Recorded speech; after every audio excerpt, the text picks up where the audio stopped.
You're listening to the Fitness Rants Podcast, the show where unfiltered conversations meet real-world health and fitness. We cut through the noise and deep dive into the truth behind health, nutrition, physique development, and the fitness industry itself. We're your hosts, Ross Gilmore and Malin Blumdahl, experienced coaches and educators who have been part of the fitness industry for over 15 years. If you're a coach, high performer, or someone just tired of mainstream nonsense, you're in the right place. Now let's get into today's episode.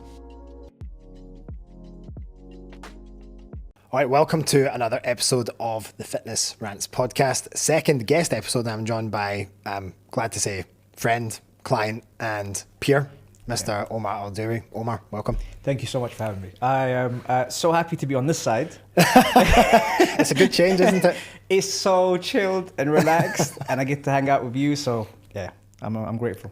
Yeah, it's, you're not exactly new to this game. It's not your first rodeo when it comes to the whole podcast space. So I think that's a good segue. Just give those who are listening who maybe don't know about you, don't know who you are, what's your background, give them a little 3-minute overview, which would probably be tough to do for you, but who is Omar Al Duri and what's your background in terms of the fitness industry? I started off in sports, so sports is my love. It's my passion. Football is obviously something that I wanted to do, but growing up, if you tell your parents that you want to go into fitness, especially in those times, they're looking at you like, you know, what else are you going to do?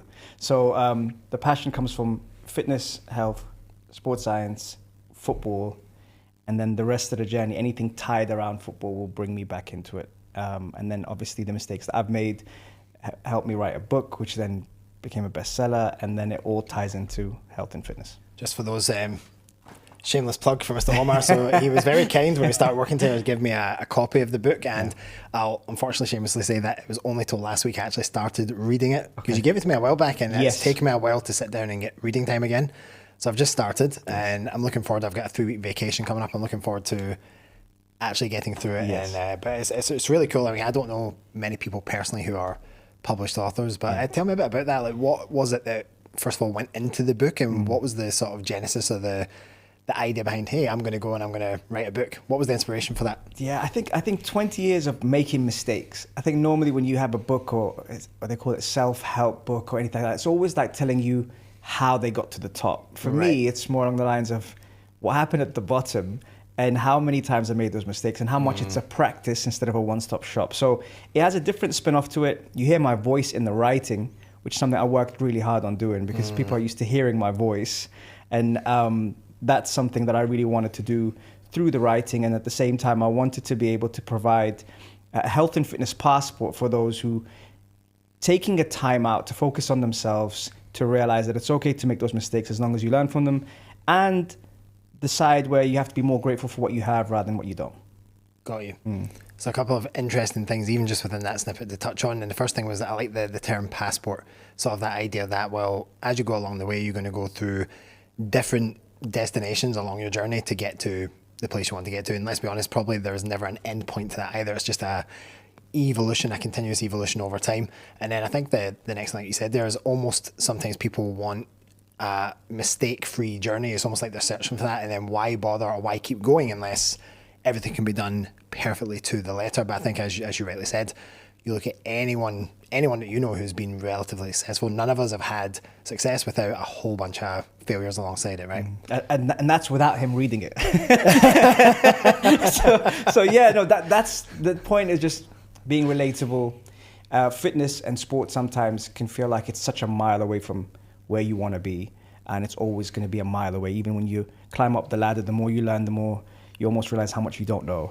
And in this, if I was going to write a book, it was going to be 20 years of that. And then it was going to be something where people say, are you going to do a second version? No. One is enough. So you heard it here, folks. There is not a part 2 coming up. There isn't. Yeah, exactly. But you said it yourself. I mean, we're always trying to strive to be better. And then with the times, and you see the success of so many great people, you then start to compare yourself to that and wonder, you know, where am I at in that ladder? Have I got my ladder up against the right wall? Am I climbing up that ladder towards something that's going to make me happy? Is that my why? You know, all these things come up, and as you go through it, at some point you always think like, I'm unbeatable, I can do anything, I can achieve anything. And then life humbles you, right? Big time. And that's what the book kind of tells you. It's like, it's okay to reset because people are scared of change. And through that, it's based on 5 dominoes, which is like a pillar system. And even if you're amazing at 4 of them, one of them could affect the chain reaction. And it's okay to be able to still practice that. A lot of the people dive into the mental health part because mental fitness, and now more than ever, is something that maybe we talk about too much nowadays compared to before, and we never used to talk about it at all. But those are the times that we're in right now, so we have to kind of adapt to it. We're in such a polarizing space at the moment. Pendulum just seems to swing on some things from one end all the way to the other. And then I think what we're starting to see in some aspects of the fitness industry now is stuff that was on that side of the pendulum is starting to swing all the way back again in some respects now as well, I think. But I just want to segue into that because I think that's a key point to touch on, is the idea of the different dominoes, and also that you mentioned that you've obviously faced many challenges along your journey as well. What would you say is, in terms of within that time frame, has been the biggest obstacle that you've had to overcome to keep moving forward? God, that's a good question. I don't ever think it's one. I think it's like a reel of let's things. just say maybe a period of time that you maybe remember being the hardest set of collective obstacles maybe. Yeah, I think it's when probably I think back to like a life-threatening car accident, which then makes you really question things. Like you really start to think like, you know, firstly, I'm fortunate to still have another chance. And then have I corrected my wrongs with the things that I need to focus on, the things I need to dive into? Was I fair to this person? It starts to come down to specific people. Was I a good person? Can I be better? The answer is always yes. And it really then gets you thinking of, it's almost like when something's about to be taken away from you and you think, so grateful about that. And I never realized how lucky I am instead of what I don't have of what I do have in that sort of respect. So the life-threatening car accident was on the way to coach in the LAN stadium. And on that street, I didn't know this, but when the police obviously saw the cars, my car was totaled, everything was bashed up. I was worried about whoever was in the other cars because I was thinking, God, the worst thing is what you think about straight away. And thankfully they were safe. The policeman said to me, do you know what the street is called? And I said to him, what? And he said, Shara El Mot, which means the street of death. And I was like, wow. And he goes, because we lose people every single day here. Wow. And I just went, okay. So then the first thing I think about is you have another chance to be able to be purposeful and do things where you can help that one person. And that's when you figure out what your why is. It's not for people to see. It's just to make that person feel like you've done something where you've elevated them, and then that's when you realize what your purpose is. And it's not always something that you can show, because if you show, there's a bit of authenticity removed from that. When you give, or when you try and help someone, you help them because you want to help them and lift them. If you show that, which is part of our everyday now, if you show that, it removes some of that. And that's what I realized, maybe I don't fit in the fitness industry because of that. We're sort of touching on, without saying it, the whole impact of social media, right? Yeah. It's interesting. The first podcast guest we had on here was Grant Goen, and of course is a guy who has almost moved so much into the media space of the fitness industry now. Even he has he has mixed feelings about social media. I mean, he sees it as an incredible opportunity, but of course it comes with a host of challenges that we all have to deal with and face. And it's funny that you literally segued into that, because that was going to be my next question to you. You mentioned about this idea of people feel like their goals, dreams, aspirations are miles away from where they are now. And one of my questions was going to be, well, what sort of role do you think the current climate has played in that, in terms of social media, keeping up with the Joneses, that sort of comparison syndrome that people have inevitably developed, because we never used to have the ability to see such perfectly curated lives and successes on, any form of screen or media that we do now. People just have it in the palm of their hand. If you would only see this stuff if you turned on the TV or watched the news when we were growing up, but it's so different now. From a personal note, how have you found that, as far as someone who has been, and I think we can happily say this, you're someone who in the UE space has certainly been an inspiration to many, obviously, of course, with the book, but of course, I think one thing you said, which I agree wholeheartedly with, is it doesn't take much to even see on your social media, even though you don't play that game as much maybe as we technically should nowadays. But it's very clear from anyone who knows you and has known you that you're someone who is incredibly authentic in everything that you do. Your interactions, clearly with the way that you work with people, your clients. It only took me being in 51 gym with you for 3 hours just to see how the staff and the members were with you. And it's very evident how people interact with you and the sort of energy that you trade off with them. So how do you feel from your own perspective? How comfortable are you with where the industry is going, the state of social media? Do you feel like that's something you constantly feel like you should be playing the game with, or do you feel like you're not that interested in getting involved in that? Just would be great to hear your perspective on the beast that is social media in the fitness space nowadays. Yeah, firstly, thank you for the really kind words. The reason why it means a lot coming from you is because you're an educator and you're someone who has real impact. And why I say that is because influence starts to overshadow impact because of how much influence we need to have. But impact stays with you for life. Influence could be a trend. And that's how I always say I prefer impact over influence. And I think when it comes from people of real substance, like yourself, then I take that and go, that's going to make my top 3 tomorrow in my gratitude journal because it's come from you. And I think I have probably safe to say that beast of fitness or that beast of social fitness, I've kind of resigned to it. I know that it's got a negative connotation, resign, but I've accepted that I may not be everyone's cup of tea and I may not have the opportunity to speak and have a conversation. Me and you sat down for 3 hours without looking at our phones. Do you know how almost crazy that sounds in today's world where I might have to check my phone every 10, 15 minutes to see if maybe my mom or my wife have messaged, maybe, like the 2 most important people. But other than that, I now realize I'm having a really good conversation with him. And we hadn't spoken for years. No. So, which was the crazy part of it as well. Exactly. And there were so many things that we could relate to. But you see, that's very rare. Yeah. So for me, I'm going to take every minute of that and value it because I don't do that often.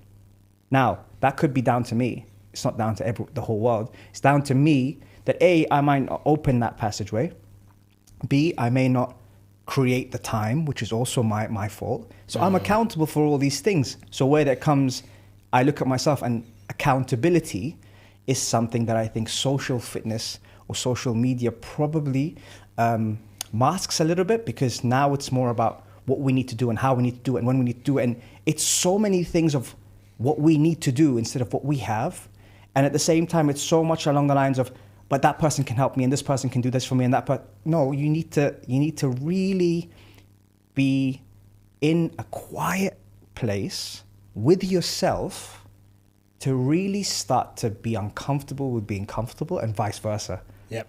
And I think that's where, unfortunately, and we talk about prevention over cure and all these things, but it takes a good punch in the face to realize, where am I and what do I need to do?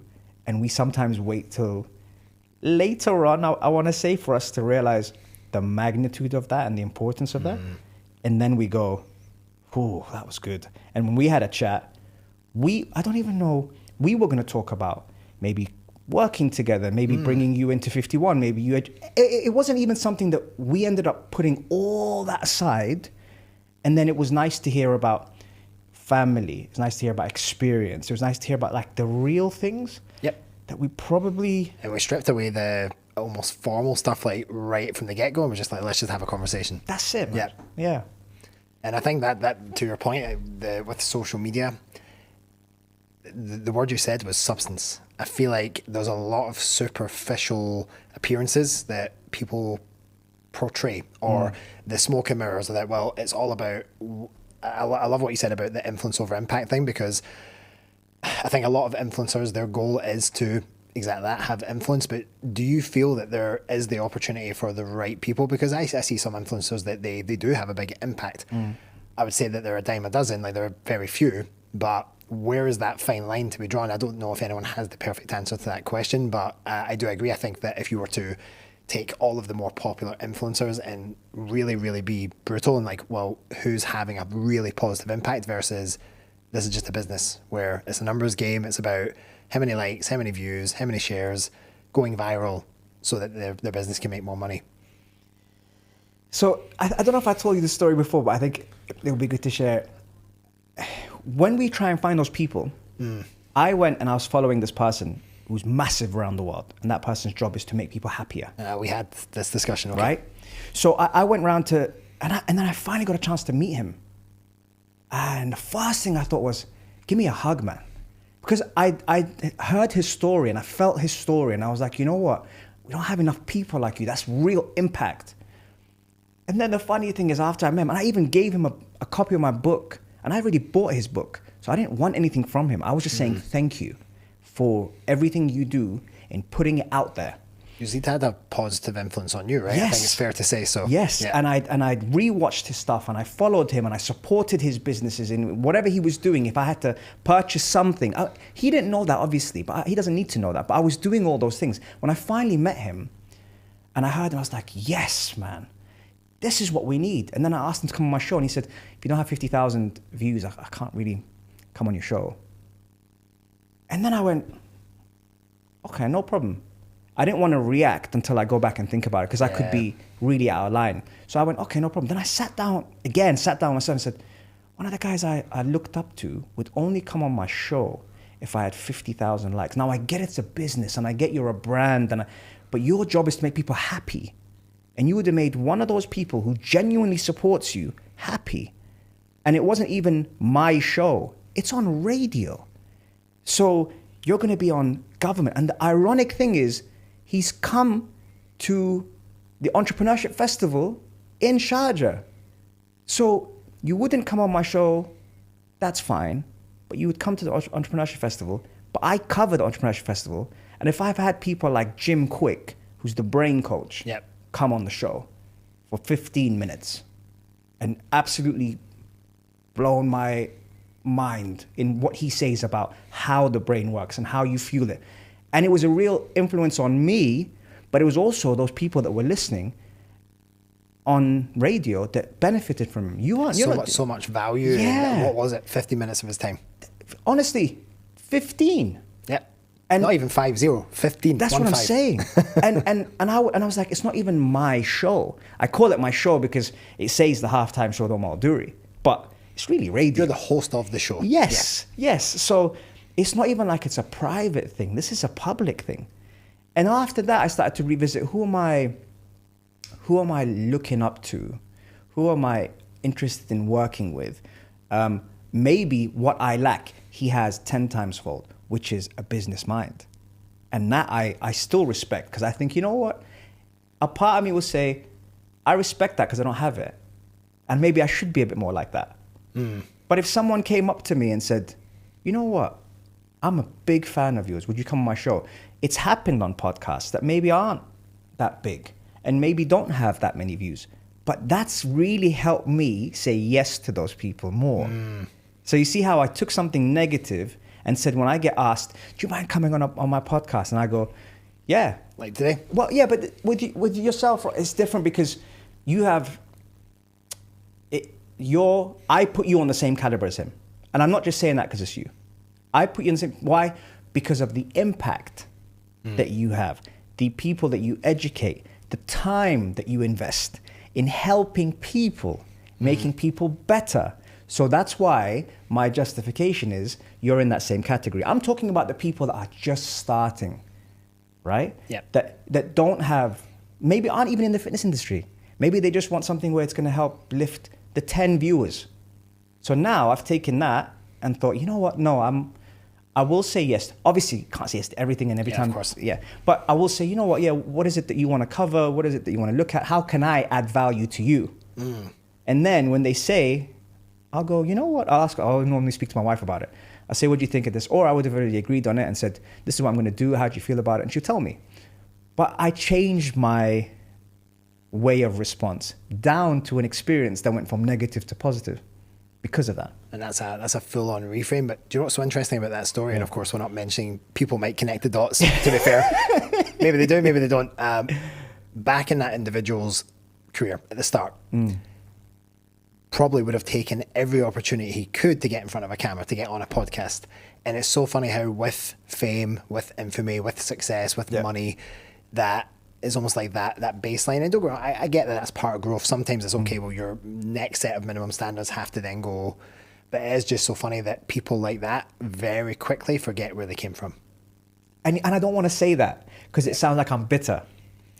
But when you said it, you're right. But the thing is there's bitter, and then there's just, it's the reality of it. 100%. Like by this, and maybe that serves that individual, because for them to be able to operate at the level they're at now with what they've got, they can't, the person they were when they were doing that initial stuff, they've evolved from that. Yeah. But it's just a shame that every once in a while you can't just take that little step back and go, you know what, this is giving back to the initial version of me that started out doing all this. I think I would like to hope, at least, and I can see this with you, and I would like to hope I'm the same if I ever got to a point where my success went tenfold beyond where it is now, that I would always look back and think, well, you know what, if I can just help out someone, when I look back and I almost think they remind me of me 10 years ago, 15 years ago, 20 years ago, if I can help them just get that bit of momentum, then how cool is that to be able to say, yeah, I played a small part in that. And you see, that's why I said I put you on that same level, because of what you just said. And you mentioned Grant earlier, right? He's that guy. He's the guy that connects everyone, right? And never does he think, what can you do for me? He obviously has a business mind, but in his mind, I can help that person. I was once that person. I've been in that championship before. I've won the fitness, deal. I've done all that. But now, if I can help connect you with you, I'm going to do it. That's the real impact. But he might not be out there reaching out to all the people that the other person we talked about was, but he's got just as much of an impact. So you see, this is why... Yeah, just in his own sphere, in his own circle, in his own circle of influence. Yes, yeah. Yes, and that's why like platforms like this are key, because it almost then starts to bring the educators or the people that are of impact together, where they can then almost tell the influencers, just relax and listen to what Ross has to say, because this is actually very interesting. You might actually go through this in a couple of years' time, or you might have gone through it and kind of masked it and ignored it. And this is what happens normally. You see what I mean? So it kind of adds that kind of value to the conversation. Do you know what's funny? I heard someone, I can't remember, I'm sure I've heard this from numerous people at times across the last 5 years in particular, especially with where social media has went, and podcasting as a medium has also just exploded since the pandemic as well. Why? Well, everyone was at home and they had more time, and they were thinking, well, many people were thinking, this is, if I can just get a microphone, I got on my computer and dial in with a couple of people, we can have some really fun conversations. It's amazing how many podcasts that are running now, that the genesis of it was at a time where people felt incredibly isolated and wanted more connection. But beyond that point, I just do think it's interesting, like you mentioned examples like Grant. I think that is, for a lot of people starting out, it's just they almost are looking so far ahead and doing that comparison game of, but I want to be where they are. It's like, but they also started at a point where all they had influence on was the circle that they had. And I think if more people can just focus on, well, what's in your immediate vicinity, forget about trying to be a world name or go viral. Even the gym that you're working in, or the community that you're a part of, or the town that you're in, just be of service there first, and then what will happen will rightly happen. But I think, to your point, it's just the intentionality needs to be there, that it comes from a good place.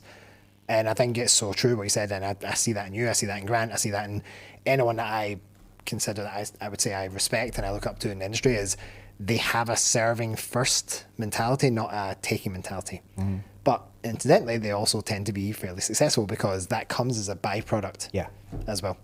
I want to segue away from because I think social media and these podcasts gets a lot of attention, but there's so many facets to the fitness space, right? And you've been doing this for a long time as well. And that's not a dig at your age whatsoever, because I'm also getting old as well. The grays in my beard are becoming very evident at this point.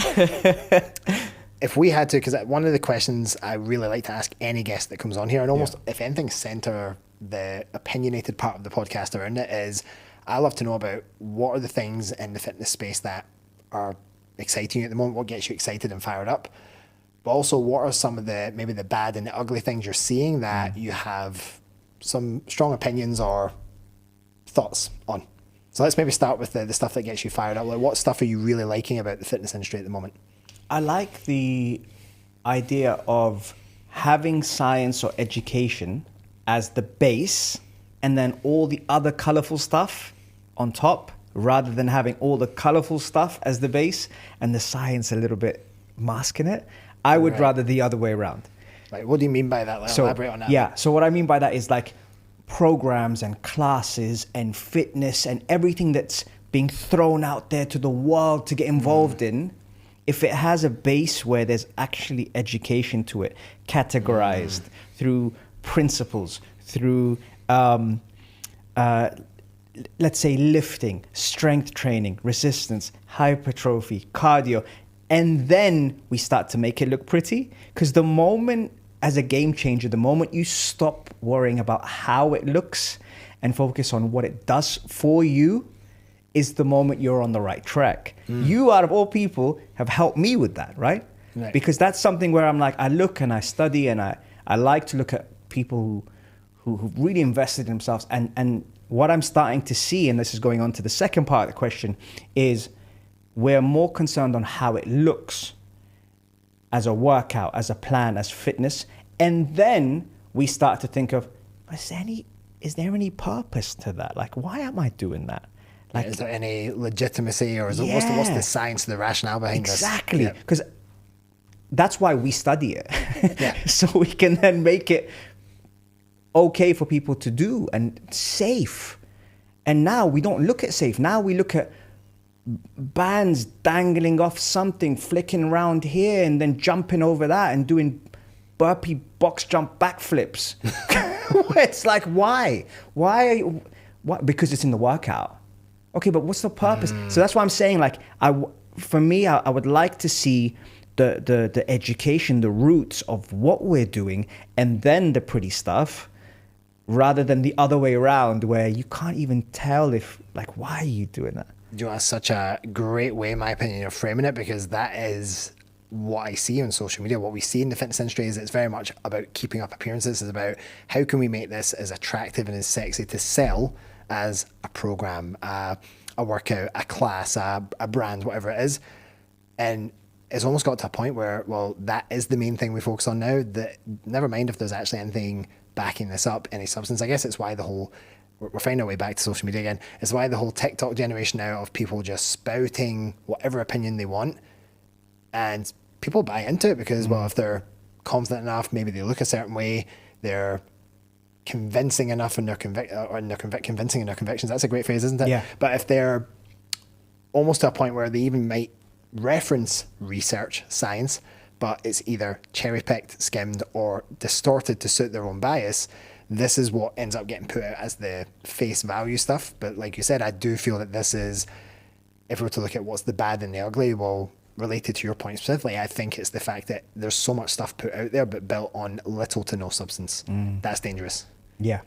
Very dangerous, especially when you think about it. It's the health and fitness industry, but we seem to conveniently forget the health part for some reason sometimes. That's so and true. It's very much just, well, it's just like, it's all about the people who are the most shredded, the fastest, the strongest. And, you know, and I can speak to that a bit for being in the bodybuilding space and of course someone who's had experience the enhanced side of that space as well. It's absolutely mind-blowing what people will do and then not talk about. Yes. Just to get some traction, just to get some status or clout.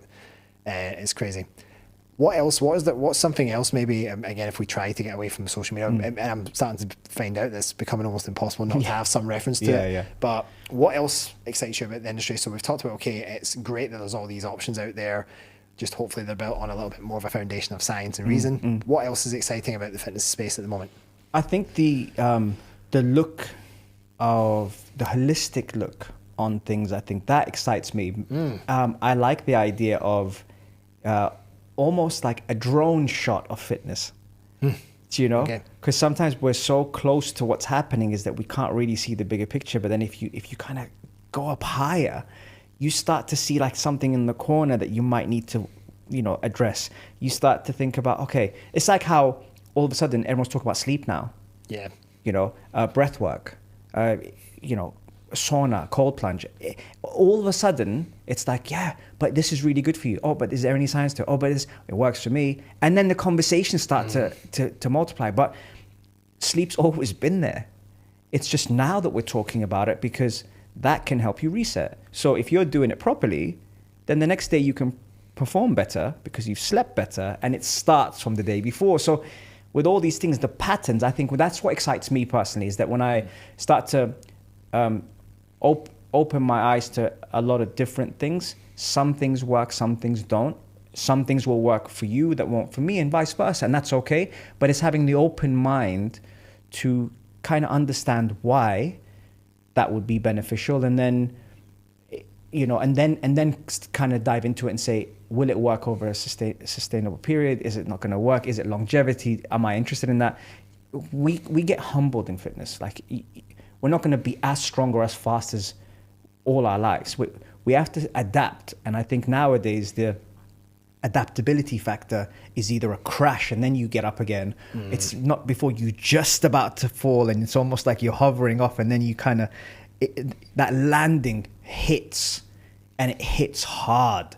And I'm talking about that like when, like for me, if it's playing football, for example, with someone that's 20 years younger, now there's things I have to use my brain in. Okay, I was quick, I was sharp, and I still am to some extent. But I can't be doing the same things I was doing before. I'm doing 25 sprints in the game, box to box, even though I'm a midfielder. That's not going to be the case. But when do I need to do it, and how do I need to do it? And then that 20-year-old gets so excited when he beats me, and he goes, yeah, I beat you, yeah. And then you think, okay, now, next time I play him, this is what I'm going to do. And that person's really happy. But when you're my age, can you do that? And that's what I mean by the whole adaptability factor. Yeah. It's the same thing with boxing. You start to spar different people, you start to do different things, and then you realize, I can still hit pretty hard, but can I hit pretty hard for 12 rounds at that volume? You know, you have to adjust, and the adaptability factor excites me. So that's why gaining a slight advantage, whether it's through sleep or breathwork or meditation or mindfulness, or all the things that, the boring things that we neglect, that eventually we think, game changer. Yeah.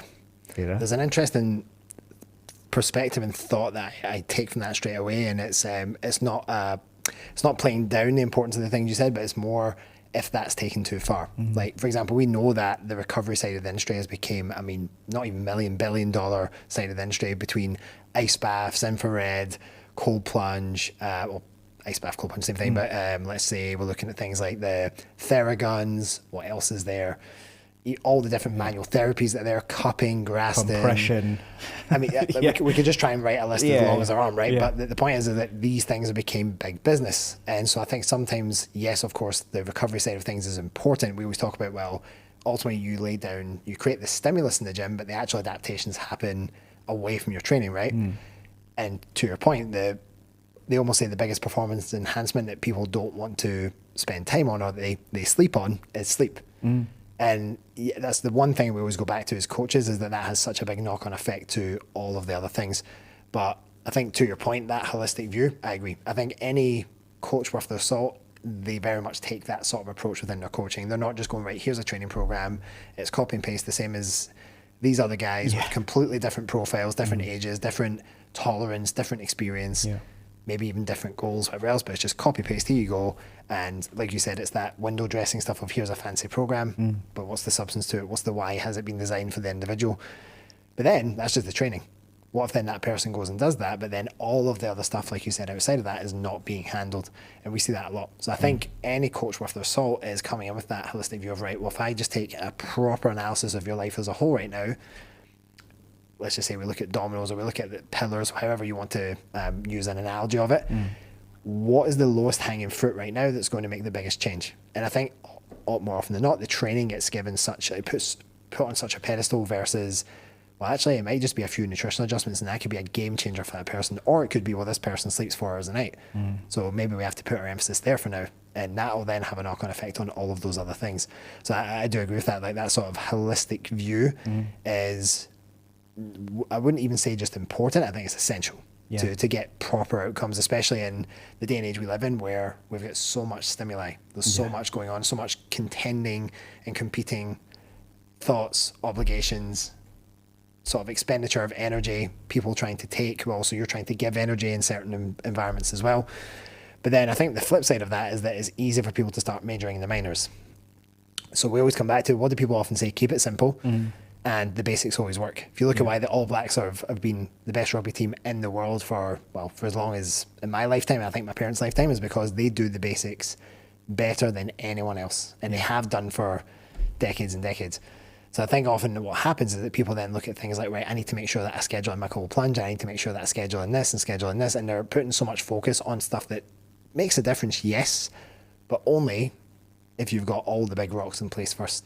So I think, yeah, that for me, I agree, the holistic side of the industry and where wellness can be brought into the fitness and the performance conversation is great, but only if we don't get distracted to the point where we're not securing the basics, the important stuff. How do you, with obviously, you know, yourself, you well experienced in the industry, how do you adapt to social media and business and trying to find that balance? Because I know offline that you've worked a lot on that, and it shows, right?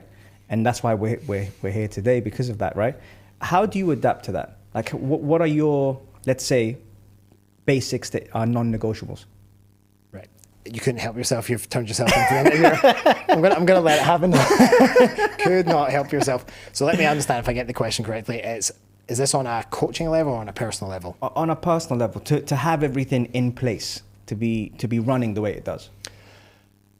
I think you said, one of the phrases you said sort of encapsulates that as what are the sort of non-negotiables you put in place for. For me, I'm a big believer in you need to be very clear on what your values are. It starts there. What are your core beliefs? What are your core values? And then on top of that, right, how do I build and I'm a big fan of what's known as habits, rituals, and routines. Your habits, rituals, and routines should just be an extension of your core values, beliefs, and what's important to you. So for me, I know that well. For me to show up as the best possible version of myself as a coach to my clients, I can't be a hypocrite. I need to be making sure that I put myself first. Because if I put myself first and I do the things that I know are going to make me feel happy, that are going to keep my health safeguarded and, you know, fill my cup, so to speak, that then allows me to show up to client interactions, sessions, anything related to dealing with people on a professional level as myself, feeling no resentment, no feeling of, well, I'm doing this, but it's coming at the expense of myself versus I'm just giving everything. We all know trainers that have done this, and we've all been there at points in time as well, where we give everything to the clients, but it comes at the cost of ourselves. And most of the trainers that I work with, that's very much been a common thread, is they've got so focused, which is very admirable, they get so focused on giving, but the problem with that is that they've also been getting people, their clients and friends and whoever else, take. But when are they giving back to themselves? So for me, I'm really clear on, okay, I will always go a mile to help the people that I work with, to help my people that are closest to me, but that can't come at the expense of my own health, my own happiness. So that's probably, from a values perspective, the biggest pillar that I build on.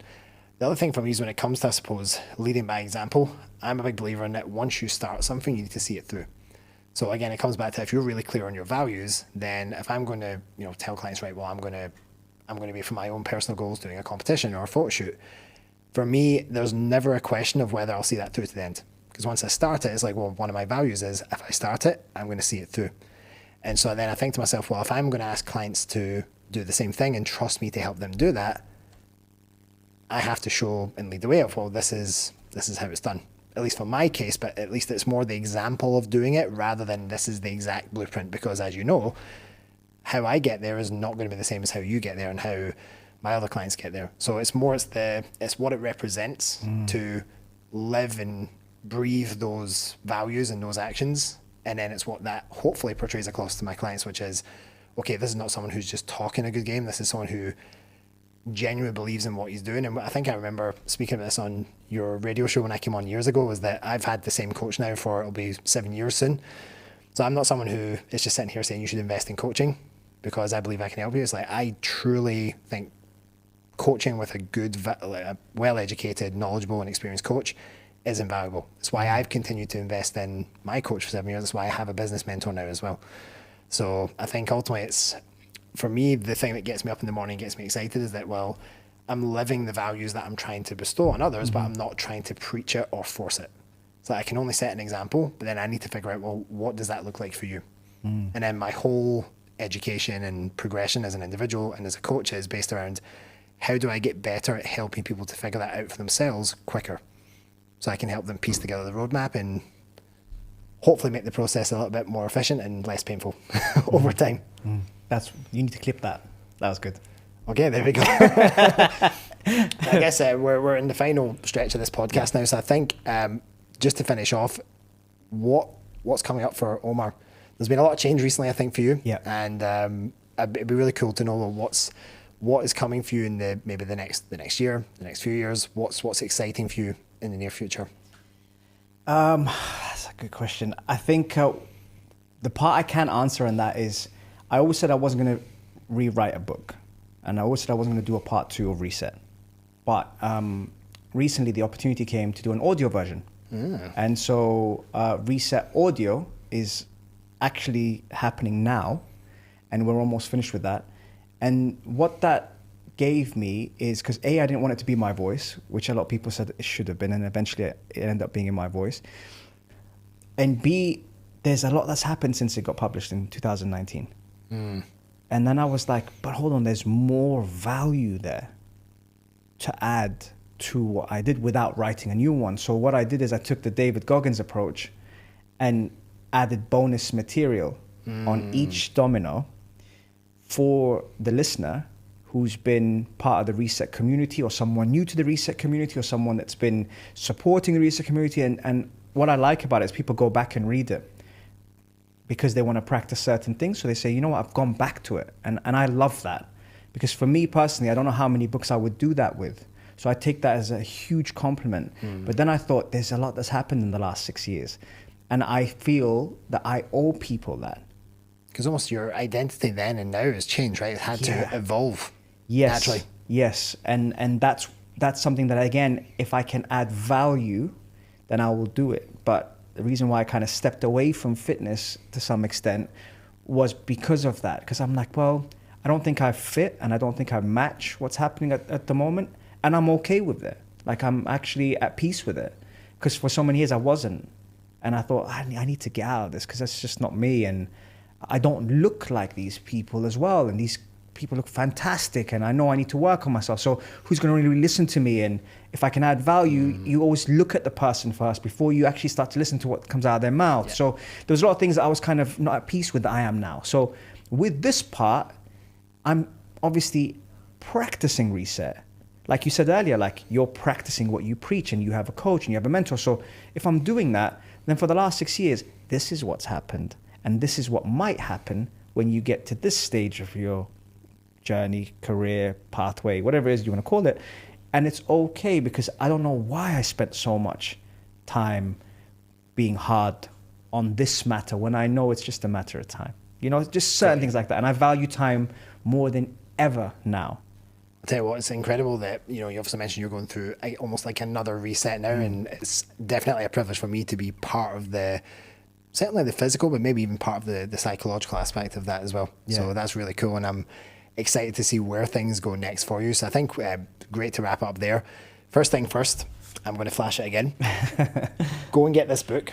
And what I'll do is I'll put details in the description where people can get a hold of this, and look out for, of course, the audio version coming out. I'll certainly I'm very much a listening person, so I think I'll enjoy hearing your dulcet tones on the audio version of the book. But also, just to finish, just shout out, where is the best place for people to find you, to interact with you and your work and what you're doing? Yeah, thank you. I think out of all the social media platforms, the one that I do use is Instagram, and that's at Omar Al Duri, is my name. And my website is omarduri.com. But to actually get that engagement and actually interacting with people, which is what I enjoy mostly, if I'm not delivering that as a seminar or anything, it's just social media, Instagram, which I like to kind of hear about people's journeys, and I like to kind of hear about what they're going through and how they're resetting through social media. Awesome. Well, listen, I will link all of Omar's details in the comment section, the description. If you're on YouTube, or whether this is part of the shorts, you might be seeing this. But Omar, thank you as always for your time, and it's always a great conversation. It's an absolute honor. Thank you for having me. That's a wrap for today's episode of the Fitness Rants Podcast. If today's guest episode resonated with you, be sure to hit subscribe on either YouTube or your preferred podcast platform, so you never miss our expert interviews. And if you want to connect with today's guest, all the details are linked in the episode description. Thank you for tuning in. We're looking forward to having you back for the next episode.